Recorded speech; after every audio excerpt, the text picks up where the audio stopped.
Quand un homme n'a personne d'autre que Dieu, il y a un moment dans la vie d'un homme où les illusions tombent, où les applaudissements cessent, où les amis se dispersent et où le bruit du monde se fait lointain. C'est ce moment de solitude, ce vide presque insoutenable, qui révèle une vérité éternelle. Quand un homme n'a plus personne vers qui se tourner, quand le monde lui ferme ses portes, il découvre celui qui ne l'a jamais abandonné. Il découvre Dieu. Et dans cette rencontre silencieuse, il trouve non pas une échappatoire, mais une force indestructible. La société moderne enseigne que la puissance vient du réseau, des connexions, de la reconnaissance sociale. Mais la véritable puissance ne se trouve pas dans le nombre de mains qui vous applaudissent, ni dans les titres que vous accrochez à votre nom. La vraie puissance commence quand vous comprenez que vous n'avez besoin d'aucune validation humaine pour avancer.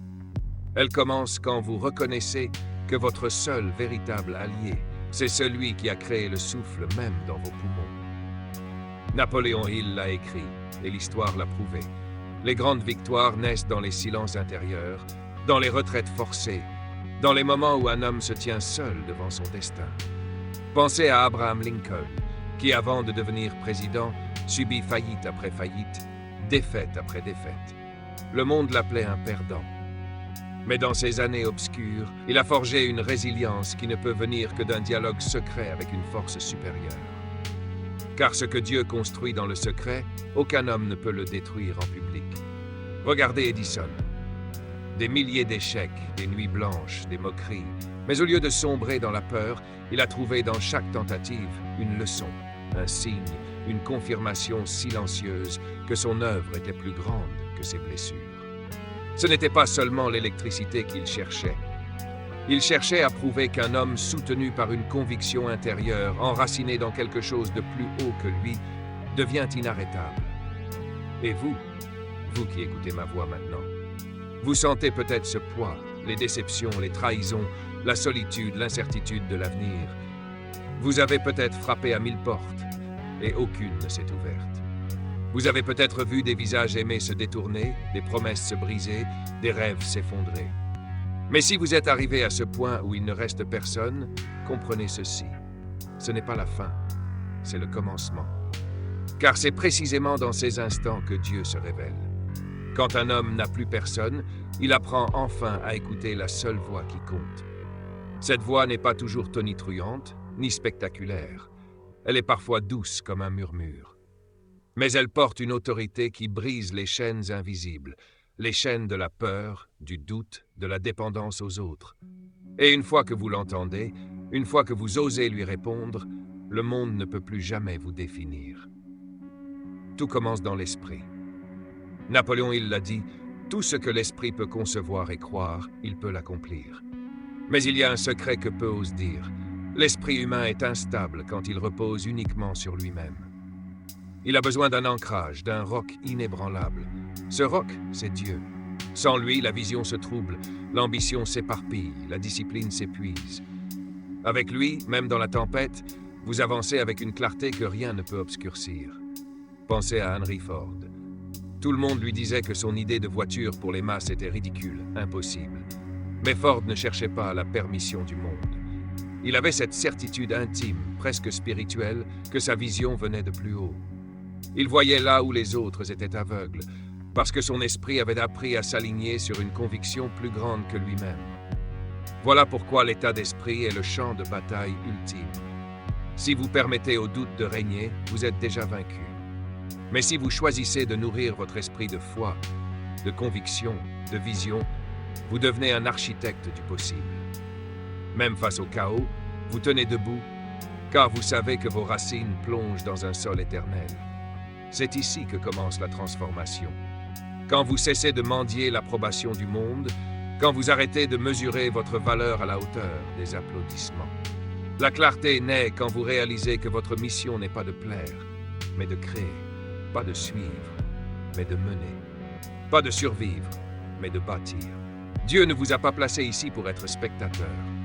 Vous êtes né pour façonner, pour diriger, pour servir une vision plus grande que votre confort. Et cette vision, elle exige discipline.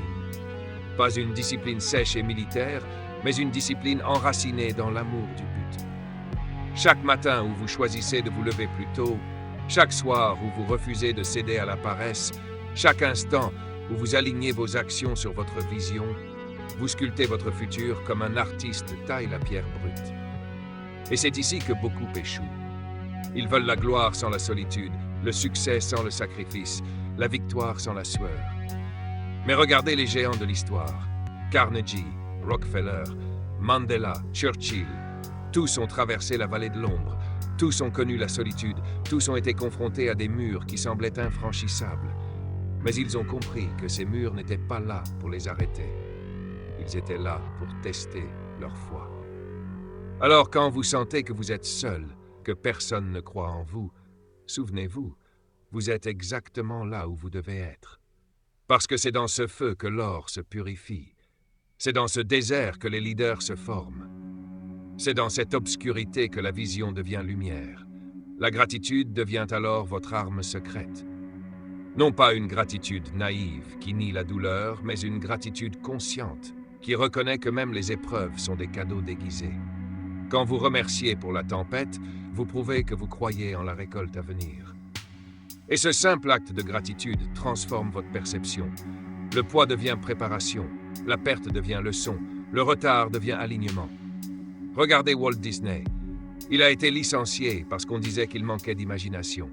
Il a fait faillite. On s'est moqué de lui. Mais au lieu de céder au cynisme, il a cultivé une gratitude obstinée. Chaque échec le rapprochait de la vision qu'il portait. Et parce qu'il n'a jamais cessé de croire, il a bâti un empire qui a touché des générations. Voilà ce que fait un homme qui marche avec foi. Il transforme la pierre rejetée en fondation éternelle. Et si c'était votre tour? Si cette saison de solitude n'était pas une punition, mais un entraînement? Si ce que vous percevez comme un abandon n'était en réalité qu'un appel? La vérité est simple. Quand un homme n'a personne d'autre que Dieu, il n'est jamais seul. Il est équipé d'une force que rien ni personne ne peut lui voler. Quand un homme n'a personne d'autre que Dieu, il apprend l'art de la vision. Parce que sans vision, l'homme se perd. La vie devient une succession de jours gris, d'horloges qui tournent, de routines qui étouffent. Mais quand une vision naît dans l'âme, elle transforme le quotidien en mission. Et chaque instant devient un pas vers un dessein plus grand. La vision n'est pas simplement un rêve. Un rêve peut être fragile, un rêve peut être capricieux. Mais une vision, une véritable vision est enracinée dans une conviction si profonde qu'elle survit aux tempêtes. Elle n'est pas née de l'opinion des hommes, mais soufflée par l'éternité. Voilà pourquoi ceux qui portent une vision deviennent inarrêtables. Souvenez-vous de Martin Luther King Jr. Son discours n'était pas simplement un cri politique, c'était la manifestation d'une vision qui transcendait les générations. Il disait « I have a dream », mais au fond, ce n'était pas un rêve fragile. C'était une vision soutenue par Dieu. Et parce qu'elle était divine, aucune prison, aucune balle, aucune calomnie n'a pu l'éteindre. La clarté est la sœur de la vision. Trop d'hommes vivent dans la confusion, dans le brouillard, poursuivant 1000 directions à la fois. Ils veulent la richesse, mais aussi le confort, la discipline, mais aussi l'indulgence, le respect, mais aussi l'approbation. Et à force de courir partout, ils n'arrivent nulle part. Mais quand vous êtes seul avec Dieu, quand le bruit du monde s'éteint, votre vision s'épure. Vous savez enfin ce que vous devez poursuivre, et vous trouvez la clarté de dire non à tout ce qui n'est pas aligné. Car la vérité est dure. Chaque oui volé au hasard est un non à votre destin. Chaque heure perdue dans la distraction est une heure arrachée à votre mission. Les grands hommes l'ont compris. Nikola Tesla, par exemple, vivait une vie que beaucoup qualifieraient de solitaire, parfois étrange. Mais cette solitude lui donnait une concentration hors du commun. Il avait la clarté d'esprit qui vient quand on choisit de se séparer du bruit pour se connecter à une source supérieure. Et une fois la vision claire, il faut le courage de l'objectif. Pas une simple intention, mais un objectif solide, précis, mesurable. Napoléon Hill insistait sur ce point. Vous ne pouvez atteindre que ce que vous définissez clairement. Vouloir réussir n'est pas suffisant. Vouloir être riche n'est pas suffisant. Mais décidez que vous allez créer une entreprise qui changera l'industrie. Décidez que vous allez écrire un livre qui inspirera des millions. Décidez que vous allez transformer votre corps, votre esprit et vos finances avec discipline. Voilà le genre de décision qui ouvre les portes. Mais il y a un prix à payer. La discipline. La plupart fuient ce mot comme s'il était une prison. Mais la discipline n'est pas une prison, c'est une clé. La clé qui ouvre la liberté. Car celui qui ne se discipline pas sera toujours esclave. Esclave de ses désirs, esclave de ses habitudes, esclave de l'opinion des autres. Mais celui qui choisit la discipline devient maître de son temps, maître de son énergie, maître de son futur. Regardez Thomas Edison encore une fois. Combien de nuits a-t-il passé à répéter les mêmes expériences? Combien de fois aurait-il pu abandonner? Mais il avait la discipline d'un soldat. La discipline de celui qui sait que chaque action, aussi petite soit-elle, rapproche du but. La discipline n'est pas spectaculaire. Elle est répétitive. Elle est souvent invisible. Mais elle est le socle sur lequel les miracles prennent forme. Car un miracle sans discipline se dissout dans l'oubli. Mais une discipline constante, alignée avec une vision claire, finit toujours par engendrer des résultats que les autres appellent miracles. Et vient ensuite l'action. Trop d'hommes se perdent dans l'attente. Ils attendent le moment parfait, la ressource parfaite, la connexion parfaite. Mais ce moment n'arrive jamais. Le secret, c'est de commencer avec ce que vous avez, là où vous êtes, et de laisser Dieu multiplier vos efforts. Les plus grands empires ont commencé avec une idée griffonnée sur un papier, un garage poussiéreux, une poignée de dollars. Pensez à Amazon. Jeff Bezos n'a pas attendu d'avoir 1 milliard pour lancer son entreprise. Il a commencé en vendant des livres dans un garage. Ce n'était pas l'endroit ni le moment parfait. Mais il a osé l'action. Et l'action ouvre toujours des portes invisibles. Alors, quand vous vous sentez paralysé, rappelez-vous, le doute tue plus de rêves que l'échec. L'échec n'est pas une fin, il est une instruction. Chaque chute est un message codé qui vous enseigne une nouvelle stratégie. Mais rester immobile, rester dans l'attente éternelle, c'est choisir la mort lente de votre potentiel. Et dans cette marche, il y a une attitude qui vous élève au-dessus de tous, la gratitude. Oui, encore elle. Parce que la gratitude transforme votre vision de l'intérieur. Elle vous libère de la victimisation.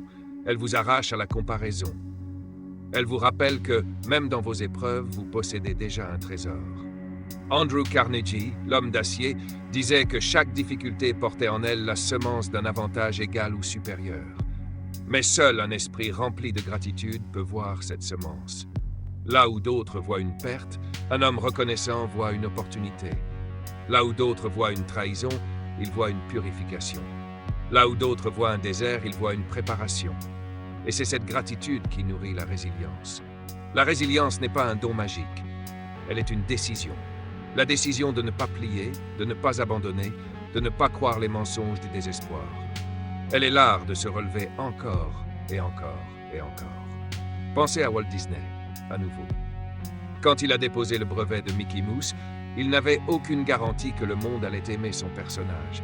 Il avait été rejeté, humilié. Mais sa résilience était plus forte que le rejet. Et c'est pourquoi son nom est devenu immortel. Et vous, que ferez-vous des coups reçus, des portes fermées, des trahisons subies? Les utiliserez-vous comme justification pour abandonner ou comme fondation pour bâtir plus haut? Apprenez ceci. L'adaptabilité est une arme divine.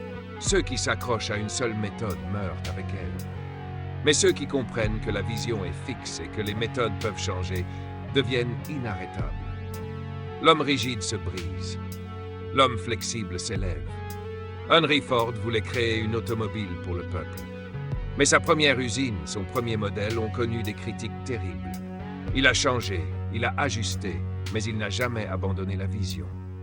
Voilà pourquoi il est devenu un pionnier. La vie vous demandera d'ajuster vos plans. Mais tant que vous tenez à votre vision, tant que vous gardez Dieu au centre, vous trouverez toujours un chemin. Et dans cette marche, une chose demeure, l'apprentissage. Un homme qui cesse d'apprendre meurt, même s'il respire encore. Chaque épreuve, chaque rencontre, chaque silence est une leçon codée. Mais seul l'homme attentif, humble, reconnaissant, saura l'entendre. Napoléon Hill lui-même, avant d'écrire « Réfléchissez et devenez riche », a passé 20 ans à interroger des hommes de succès, à écouter, à observer, à apprendre. Il a compris que la richesse ne se limitait pas à l'argent, mais à la richesse de l'esprit. Et c'est cette richesse-là que vous appelez à cultiver. Alors, quand un homme n'a personne d'autre que Dieu, il découvre que tout ce qu'il croyait être une perte était en réalité une préparation. Il découvre que l'isolement n'est pas une punition, mais une consécration. Il découvre que les portes fermées ne sont pas des rejets, mais des redirections. Et il apprend à marcher, non plus par la vue, mais par la foi. Quand un homme n'a personne d'autre que Dieu, il découvre une vérité plus profonde encore. La résilience n'est pas seulement une capacité humaine, c'est une grâce divine. Car seul, l'homme se brise. Mais avec Dieu, chaque chute devient une rampe vers plus haut. La douleur n'est plus une fin, mais une initiation. Et l'épreuve cesse d'être une malédiction pour devenir une transformation. Regardez l'histoire de Nelson Mandela. 27 années d'emprisonnement. 27 années d'humiliation, de solitude, de murs froids et de chaînes invisibles. Beaucoup d'hommes auraient sombré dans la haine, dans l'amertume, dans le désespoir. Mais Mandela, dans sa cellule, a trouvé une force que les barreaux ne pouvaient pas retenir. Parce que lorsqu'un homme est seul avec Dieu, même dans une prison, il devient plus libre que ceux qui marchent dehors. Sa résilience est née de cette communion invisible. Voilà pourquoi, quand il est sorti, il n'était pas seulement un homme libre, il était un leader forgé par le feu. La résilience est ce souffle secret qui vous dit « encore une fois ». Quand vous tombez, elle vous murmure « lève-toi ». Quand vous échouez, elle vous répète « essaye encore ». Quand le monde se moque, elle vous chuchote « avance ». Et cet écho ne vient pas de votre ego, mais de l'esprit qui habite en vous. Mais il y a une condition, la responsabilité. Beaucoup veulent la gloire de la résilience sans accepter la responsabilité de leur choix. Ils accusent les autres, ils blâment la société, ils pointent du doigt leurs ennemis. Mais un homme qui n'a personne d'autre que Dieu ne peut plus se cacher derrière des excuses. Parce que Dieu ne vous permet pas de jouer la victime éternelle. Il vous rappelle que vous êtes l'architecte de vos pensées, le capitaine de vos décisions, le maître de vos attitudes. Napoléon Hill l'a martelé. Vos pensées deviennent des choses. Votre esprit est une usine. Elle fabrique soit des armes contre vous, soit des outils pour vous élever. Chaque pensée est une semence. Si vous semez la peur, vous récolterez la paralysie. Si vous semez le doute, vous récolterez l'échec. Mais si vous osez semer la foi, la conviction, la persévérance, vous récolterez un avenir qui dépassera vos rêves. Henry Ford disait « Que vous pensiez pouvoir ou ne pas pouvoir, vous avez raison. » Voyez-vous, la vie ne vous donne pas ce que vous voulez. Elle vous donne ce que vous croyez mériter, ce que vous êtes assez courageux pour poursuivre. Et cette croyance, quand elle est enracinée en Dieu, devient une arme invincible. Mais attention, la résilience et la responsabilité exigent le courage de rompre avec les chaînes invisibles. Les chaînes de la comparaison qui vous volent votre paix. Les chaînes de l'opinion qui dictent vos choix. Les chaînes du passé qui chuchotent que vous ne serez jamais assez. Quand vous êtes seul avec Dieu, vous apprenez à briser ces chaînes, une par une, jusqu'à ce que votre âme marche libre. Regardez Abraham Lincoln encore. Avant de devenir l'un des plus grands présidents de l'histoire, il avait perdu 8 élections, subi une faillite, vécu une profonde dépression. Mais il a continué. Non pas parce qu'il avait des milliers de supporters, mais parce qu'il croyait en une mission plus grande que sa douleur. Son secret, la foi dans une cause juste et la certitude que Dieu n'avait pas fini avec lui. Voilà la différence entre ceux qui abandonnent et ceux qui marquent l'histoire. Les premiers croient que l'échec est une fin. Les seconds comprennent que l'échec est une étape, une initiation, une préparation. Et c'est dans cette perspective que naît l'élévation spirituelle. Vous commencez à voir vos batailles différemment. Vous cessez de demander « Pourquoi moi ?» et vous commencez à demander « Qu'est-ce que cela m'enseigne ?» Vous cessez de maudire le désert et vous commencez à voir l'eau cachée sous le sable. Vous cessez de trembler devant la tempête et vous commencez à chercher l'énergie du vent pour gonfler vos voiles. Cette élévation spirituelle change tout. Elle vous rend plus calme au milieu du chaos, plus patient dans l'attente, plus confiant dans l'inconnu. Vous cessez de chercher la validation dans le regard des hommes et vous commencez à chercher l'approbation dans la fidélité à votre mission. Et ici se trouve un secret. La véritable puissance ne se mesure pas à la force brute, mais à la capacité de rester aligné. Les empires tombent quand ils perdent leur alignement intérieur. Les hommes s'effondrent quand ils sacrifient leur intégrité pour un succès rapide. Mais ceux qui marchent avec Dieu savent que leur élévation ne vient pas du monde, elle vient d'en haut, et personne ne peut la leur arracher. Prenez Andrew Carnegie. Parti de rien, immigrant pauvre, travaillant dans une filature à l'âge de 12 ans. Le monde ne lui promettait rien. Mais il a choisi de ne pas laisser ces circonstances définir sa destinée. Il a étudié, observé, appris. Il a assumé ses choix et au lieu de jouer la victime, il est devenu maître de son histoire. Résultat, il a bâti l'une des plus grandes fortunes de son temps. Mais surtout, il a laissé un héritage de philanthropie et de sagesse. Voilà ce que fait la résilience spirituelle. Elle transforme non seulement votre vie, mais aussi celle de générations après vous. Mais attention, cette puissance appelle à une responsabilité encore plus grande. Parce que quand Dieu élève un homme, ce n'est pas seulement pour lui, c'est pour les autres. C'est pour sa famille, pour sa communauté, pour son époque. Vous n'êtes pas béni pour vous asseoir, vous êtes béni pour bâtir. Vous n'êtes pas sauvé pour vous isoler, mais pour inspirer. Vous n'êtes pas relevé pour vous glorifier, mais pour relever d'autres avec vous. C'est là le secret ultime. Le succès véritable n'est pas une destination personnelle, c'est une mission universelle. Si vous accumulez la richesse, mais que personne autour de vous ne grandit, vous n'êtes pas riche, vous êtes simplement encombré. Mais si votre élévation inspire d'autres à s'élever, alors vous devenez immortel. Regardez Edison. Son invention n'a pas seulement changé sa vie, elle a changé des millions de vies. Regardez Ford. Ces voitures n'ont pas seulement rempli ses poches, elles ont donné au peuple la liberté de mouvement. Regardez Disney. Son imagination n'a pas seulement construit un empire, elle a porté des sourires à des générations entières. C'est cela, le but ultime de l'homme qui n'a personne d'autre que Dieu, devenir un canal. Un canal de lumière, de vision, de force, de résilience. Un canal à travers lequel le monde est transformé. Et si vous écoutez ces mots aujourd'hui, ce n'est pas un hasard, c'est un appel. Un appel à arrêter de chercher en bas ce qui ne peut se trouver qu'en haut. Un appel à assumer la responsabilité de vos pensées, de vos choix, de vos actions. Un appel à devenir ce que vous avez toujours été destiné à être. Un leader, un bâtisseur, un serviteur de votre génération. Alors ne fuyez pas la solitude. N'ayez pas peur de l'obscurité. Ne craignez pas les portes fermées. Car chaque fois que le monde vous laisse seul, c'est Dieu qui vous prend à part. Et dans ces moments-là, il grave en vous une vision que personne ne pourra jamais vous voler. La pensée créative ne se limite pas aux idées abstraites. Elle s'ancre dans des images mentales puissantes. Napoléon Hill enseignait que tout ce que l'esprit peut concevoir et croire, il peut l'accomplir. La visualisation n'est pas un jeu d'imagination pour enfants. C'est une technologie intérieure utilisée par les plus grands leaders, inventeurs, athlètes et entrepreneurs de l'histoire. Imaginez un instant votre vie transformée. Pas vaguement, pas en termes flous. Fermez les yeux et peignez une image détaillée de ce que vous désirez.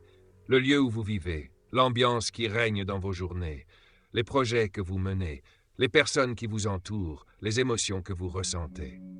Voyez-le, ressentez-le, croyez-y. Cette pratique n'est pas mystique, elle est profondément psychologique. Le cerveau humain ne fait pas toujours la différence entre une expérience vécue et une expérience intensément visualisée. Lorsque vous vous projetez avec force dans une image claire de votre réussite, vous programmez littéralement votre esprit à chercher des preuves, des opportunités et des solutions qui confirment cette vision. C'est ainsi qu'un entrepreneur qui se voit déjà bâtir une entreprise florissante se lève chaque matin avec l'énergie d'un bâtisseur. C'est ainsi qu'un artiste qui se visualise déjà reconnu affine son art avec persévérance. C'est ainsi qu'un leader qui se perçoit comme un guide inspirant trouve les mots et les gestes justes au moment crucial. Mais attention, visualiser sans agir n'est qu'un rêve éveillé. La visualisation doit être accompagnée d'un plan et de l'exécution. C'est un moteur, pas une destination. Elle est le carburant émotionnel qui vous pousse à transformer vos idées en réalité. Alors, chaque jour, prenez quelques minutes pour vous plonger dans cette image mentale. Écrivez-la, dessinez-la, méditez dessus. Faites-en une obsession constructive. Parce que ce que vous nourrissez dans votre esprit finit toujours par se refléter dans votre monde extérieur.